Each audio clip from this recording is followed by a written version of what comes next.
Yo, what's good, y'all? It's your boy Barry, and I'm back with another video. And in today's video, I'm going to be showing you guys how you can view the people you blocked and also unblock the people that you block. So the first thing you want to do is go into your settings, go into users and accounts. From there, you're going to want to go to privacy, go to view and customize your privacy settings. And from here, you're going to go down until you see,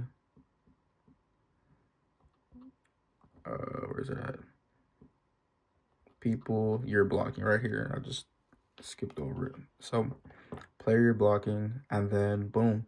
So this list is going to show all the people that you blocked. This is my account for this video. So you're going to go ahead and click unblock, or you can just click on it. You can report the person or just unblock them. Click X, and now you've unblocked that person. Add myself again. So that is how you do it. So if you guys have any further questions or concerns or any other videos that you guys want me to do, please do not be afraid to comment down below and let me know what other videos you guys want to see.